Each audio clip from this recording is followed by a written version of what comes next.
स्वामी जगाची माऊली, स्वामी कृपेची साहुली, ऐसी निरंतर माया मी कुठे न पाहिली. श्री स्वामी समर्थ. सर्व मित्रमैत्रिणींचे आपल्या श्री दत्त अनुभूती परिवारामध्ये सहर्ष स्वागत आहे. स्वामींची कृपा तुमच्यावर निरंतर राहू दे. आज आपण स्वामी भक्त श्री गोपाळबुवा केळकर लिखित बखरीतील बखर क्रमांक 71 ऐकणार आहोत. पण त्यापूर्वी तुम्हाला एक विनंती करते की आपल्या श्री दत्त अनुभूती या चॅनलला सबस्क्राईब जरूर करा. शेअर, लाईक, कमेंट्स करायला विसरू नका. आणि तुमच्याकडेही दैवी अनुभव असतील तर ते आपल्या 9137411207 या नंबरवर व्हॉट्सअप करा.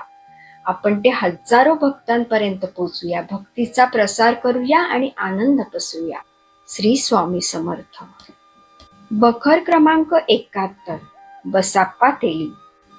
एक कोकणातील ब्राह्मण संतती नसल्या कारणाने कुटुंबासह अक्कलकोटला आला. काही दिवस महाराजांची उभयता सेवा करीत असत. एक तेली आपले 3 पुत्र बरोबर घेऊन गरिबीने अगदी गांजला होता. मजुरी करून सुद्धा त्याला पोटभर अन्न मिळत नसे. तेव्हा महाराजांची कीर्ती ऐकून अक्कलकोटला आला. श्रींचे दर्शन घेऊन महाराजांची कृपा व्हावी म्हणून काही दिवस तेथे राहिला. पुढे एक दिवस असा चमत्कार झाला की ब्राह्मण महाराजांना चौरीवारीत उभा राहिला होता व त्याची बायको जवळच उभी होती. तेलीही पाया पडून एका बाजूला बसला होता.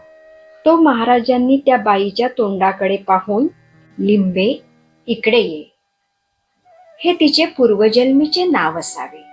महाराज पुढे म्हणाले, हा तेली तुझा पूर्वजन्मीचा नवरा आहे. तुझ्याच पोटचे हे 3 मुलगे आहेत. त्यांना जवळ घे. असे चमत्कारिक शब्द श्रींच्या मुखातून निघताच ते ऐकून सर्व लोकांना आश्चर्य वाटले आणि राधाबाई फारच लज्जित झाली आणि खाली पाहू लागले.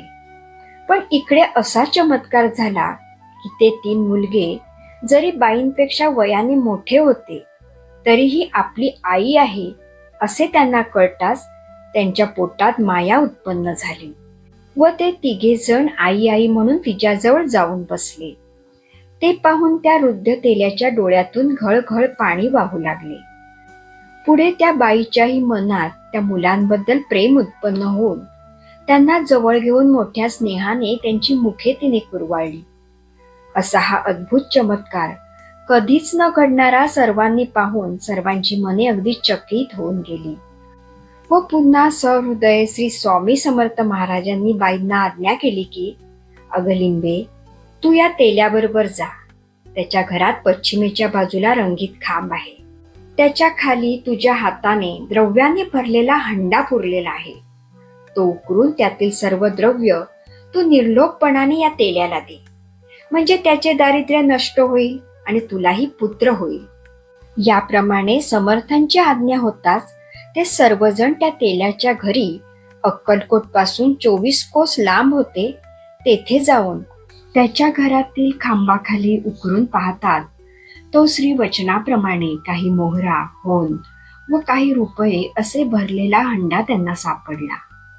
श्री समर्थ आज्ञेप्रमाणे त्या उभयत्यांनी ते सर्व द्रव्य तेल्याला दिले. त्याचे जन्माचे दारिद्र्य गेले.